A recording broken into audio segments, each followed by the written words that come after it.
Okay, we are about to dive into a story of hidden heroes, deliberate lies, and a divine purpose that's been buried for centuries. And this isn't just some old, dusty history.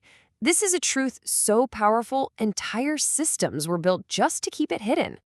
So let's just start with this one central question. What if the entire theological reason for centuries of racial oppression was all based on a calculated, deliberate lie? And what if the very people who suffered under that lie are actually front and center in the biblical story? So, our story really kicks off with an investigator named J.J. Benitez.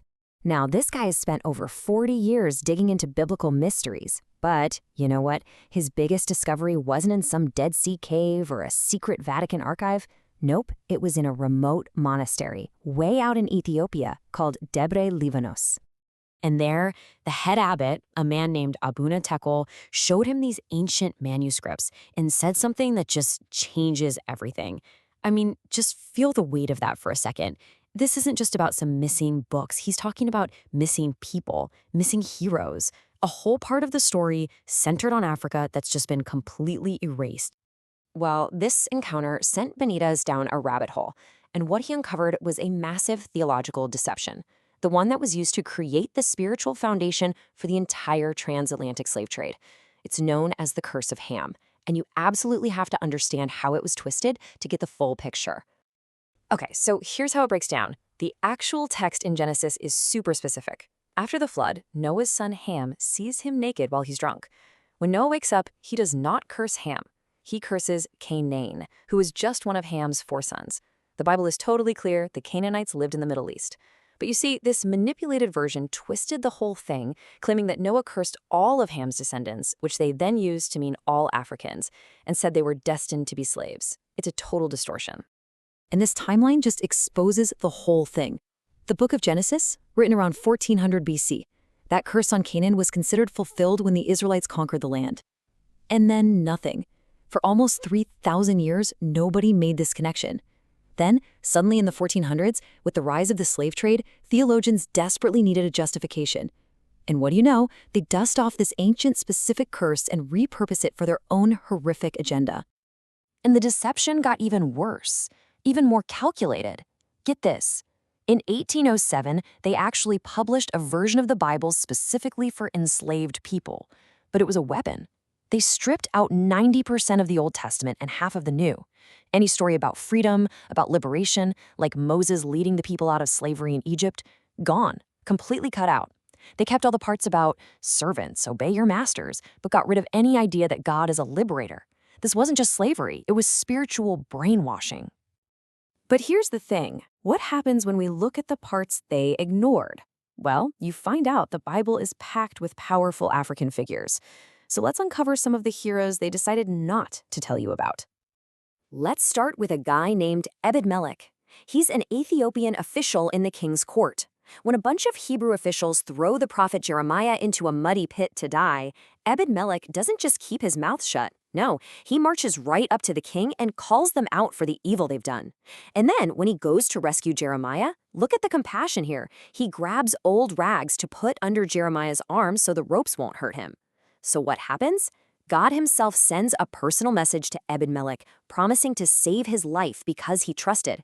So you've got an African man being honored by God for his courage, while the so-called chosen leaders are trying to commit murder. Now, let's jump ahead to maybe the most pivotal moment in all of history, the crucifixion. When Jesus can't carry the cross anymore, the Roman soldiers grab a random guy from the crowd to carry it for him. That man was Simon of Cyrene. And where's Cyrene? Modern-day Libya, North Africa. Think about that. In the final moments of sacrifice, it was an African man who literally shared the burden of the cross. Okay, quick sidebar, because this next one is huge. We need to know the word Cushite. In the Bible, this is what they call people from the land of Cush, which is, modern-day Sudan and Ethiopia. It's a specific term for people from Africa. Remember that. Because the great lawgiver himself, Moses, was married to a Cushite woman, an African woman. And when his own brother and sister, Aaron and Miriam, started bad-mouthing him for it, God's anger flared up. And he strikes Miriam with leprosy. I mean, let that sink in. The creator of the universe stepped in directly and harshly punished racism in the family of his top guy, powerfully defending an interracial marriage. And look, these aren't just a few random stories. The list goes on and on. In the book of Acts, the first documented Christian convert in all of Africa was Ethiopia's finance minister, a top government official. We read about a guy named Simeon who was called Niger, which literally means the black one, who was a prophet and a leader in the powerful early church. And of course, you've got the Queen of Sheba, a powerful African queen who traveled 1,000 miles for wisdom and was later praised by Jesus himself as a role model. So you see, this isn't just about correcting the history books. The Bible points to something even bigger, a prophetic future, a divine mission that's specifically for the people of this part of the world. Just listen to this prophecy from the Psalms. Ethiopia shall soon stretch out her hands to God. The language there isn't just passive, it's urgent, it's eager, it's active. It gives you this image of a whole nation, a whole people just rushing towards God with this incredible passion. And then Zephaniah takes it even deeper. From beyond the rivers of Ethiopia. I mean, we're talking deep in the heart of Africa. And listen to what God calls these people. My worshipers. He's claiming them as his own. And he says they're the ones who will bring him an offering. And then there's this amazing prophecy in Isaiah 18 about a nation from the land of Cush. And listen to how they're described: a strong and conquering nation, a people feared from their beginning.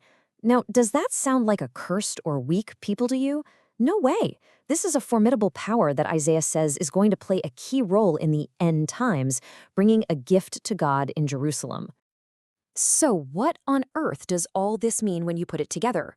When you piece together the lies, the hidden heroes, and these incredible prophecies, a really powerful picture starts to form. It's all about reclaiming a stolen identity. This story in the Bible really reveals a kind of fourfold mission. A mission of preservation, like the Ethiopian church guarding ancient texts the West lost. A mission of testimony, shown by people like Ebed-Melech and Simon of Cyrene. A mission of wisdom, embodied by the Queen of Sheba. And finally, a mission of restoration, a future role to play in God's ultimate plan. And this is why that lie was so important to the people who created it. It wasn't just a random story. It was specifically designed to steal an identity.